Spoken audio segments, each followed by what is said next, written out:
तो भाई फटाफट तेजी के साथ खुशखबरी आ रही है इंडियन एयरफोर्स से। एक दिन पहले आपको पता चलता है एग्जैक्टली कि इनटेक 1/27 का रिजल्ट आ गया और फटाफट आप फेज 2 की फोकस तैयारी पे लग चुके हैं। बट पहले लिए आपके सामने आ गया नेक्स्ट इनटेक 2/27 का। मैं बच्चों को भरोसा दिया था बिल्कुल हारना नहीं बेटा, अब सेकंड इनटेक के लिए लग जाना है। 22-23 सितंबर को आपका एग्जाम है एग्जैक्टली, और बिल्कुल 3 महीने बड़े फोकस्ड हैं। जान लगा दो मेरे शेरों, एक्स का टारगेट फिर से कहता हूं कि 45 रखना है और वाई का टारगेट आपको रखना है 40+, और इसी एजेंडे के साथ तैयारी होगी और जाके सफलता आप सुनिश्चित करेंगे। बिल्कुल कंप्लीट डिटेल नोटिफिकेशन हमारे सामने आ चुकी है, तो चलिए बिल्कुल तेजी के साथ शुरू करेंगे और अग्निवीर वायु इनटेक 2/27 की कंप्लीट नोटिफिकेशन को जानने का प्रयास करेंगे। भारतीय वायुसेना मतलब Indian air force invites the online application for the unmarried male and female candidate for the selection system 2/27 under Agnipath scheme. इसको अभी फटाफट आप सबको इसमें बुलाया जा रहा है। अब आइए कुछ चीज़ें और टेक्निकली समझने की कोशिश करते हैं हम लोग। एज वगैरह कोई कंफ्यूजन नहीं है, अभी मैंने नोटिफिकेशन लास्ट वीडियो जो बनाया था उसमें सारी क्लैरिटी आपको दे दी थी। बिल्कुल अनमैरिड इसमें मेल एंड फीमेल दोनों ही अप्लाई कर सकते हैं इसके लिए एग्जैक्टली। और 22-23 सितंबर को एग्जाम है। 6 जुलाई से फॉर्म भरना शुरू हो रहा है भैया, 26 जुलाई तक फॉर्म भरेंगे। ऑनलाइन आपको फॉर्म भरना है ऑब्वियसली। जो रहेगा इंडियन एयरफोर्स recruitment.edcil.co.in पे जाकर के ये प्रक्रिया पूरी शुरू होगी ऑनलाइन रजिस्ट्रेशन की एग्जैक्टली। एंड इस इंटेक के लिए डेट ऑफ बर्थ भी मैंने पहले ही बता दिया था, वही आज भी है। 1 जुलाई 2005 से भी है, 1 जनवरी 2010। ध्यान से देख लीजिएगा, लास्ट वीडियो में मैंने मेंशन किया था वही डेट ऑफ बर्थ है, क्योंकि अब 22 साल तक एज हो गई। जो 21 साल हुआ करती थी अब बढ़ के 22 साल हो गई। एक अच्छी बात है, मैक्सिमम अपॉर्चुनिटीज अब बच्चों को मिल पाएगी। बिल्कुल इस एज की एलिजिबिलिटी आ रही है। मैरिटल स्टेटस में आपको बता ही दिया कि अनमैरिड कैंडिडेट ही अप्लाई कर सकते हैं, चाहे मेल हो चाहे फीमेल हो, दोनों कैटेगरी में। एजुकेशन क्लियर ही है बच्चा, एक्स के लिए जा रहे हैं तो आपका साइंस होना चाहिए 10+2, मतलब मैथ फिजिक्स केमिस्ट्री होना चाहिए, ठीक है। 50% मार्क्स और इंग्लिश में 50% मार्क्स चाहिए। और अगर वाई ग्रुप आप अप्लाई कर रहे हैं भैया तो नॉन मैथ भी आप हैं, साइंस तो आप भी अप्लाई कर सकते हैं। मतलब आप बायो से हैं, कॉमर्स से हैं, आप आर्ट साइड से हैं भैया, मैथ साइड से हैं, तो आप वाई ग्रुप के लिए अप्लाई कर सकते हैं। मतलब कह लो एक तरीके से इंटरमीडिएट किसी भी स्ट्रीम में किए हो, एयरफोर्स में सबके लिए मौका है। मैथ से हो, साइंस बायो से हो, आर्ट्स से हो, कॉमर्स से हो, सबके लिए इंडियन एयरफोर्स आपको इन्विटेशन देती है। और साथ ही जो वोकेशनल कोर्सेज वगैरह भी किए रहते हैं, डिप्लोमा होल्डर्स हैं, उन सबको भी यहाँ पे बेहतर अपॉर्चुनिटी जो है मिल जाती है। बट इंग्लिश में जो है 50 नंबर होना अनिवार्य है, ये कंपल्सन यहाँ पे हम लोगों को भैया प्रॉपर तरीके से बताई गई है। आइए आगे बढ़ते हैं। कुछ है हाइट वगैरह को लेके बच्चों को कन्फ्यूजन अक्सर रहता है, तो कन्फ्यूज मत हुआ करो। 152 सेंटीमीटर बहुत ही नॉमिनल हाइट है, सबकी रहती है।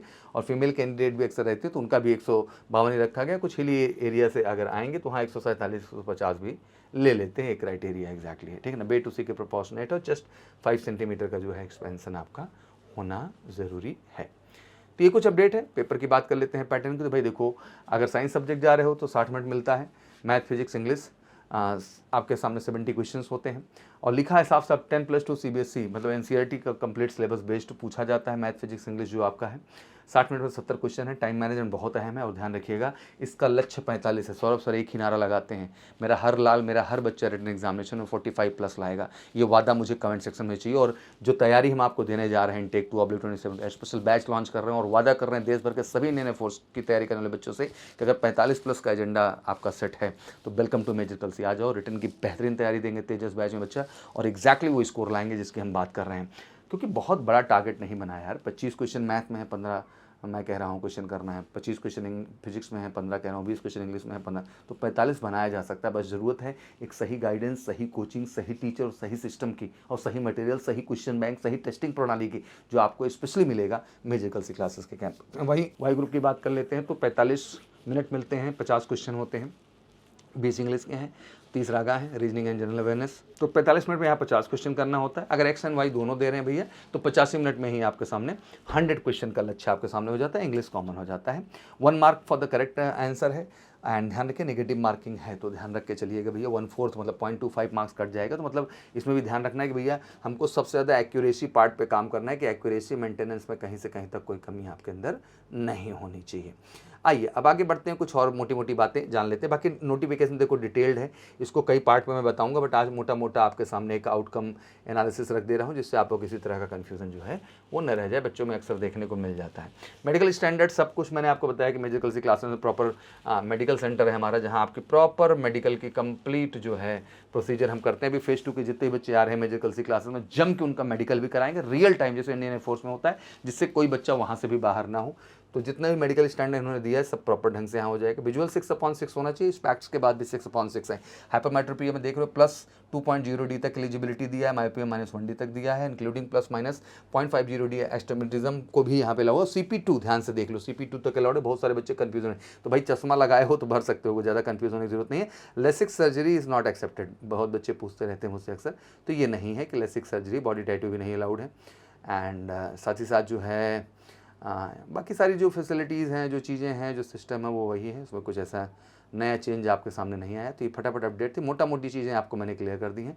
फिजिकल स्टैंडर्ड्स भी वही हैं, आपका 1.6 किलोमीटर 7 मिनट में, बाकी पुशअप, सिटअप्स और स्क्वाट्स हैं। गर्ल्स के लिए वही 10 सिटअप्स एंड 15 स्क्वाट्स हैं। उनका भी रेस में टाइम ज़्यादा मिलता है, यहाँ 7 मिनट मिल जाता है उनको। वहाँ पर जो है अगर मोटा मोटा टाइम देखें तो उनको टाइम थोड़ा सा यहाँ पे गर्ल्स कैंडिडेट्स को टाइम थोड़ा ज़्यादा मिल जाता है, उनको 8 मिनट का समय जो है यहाँ पे दे दिया जाता है।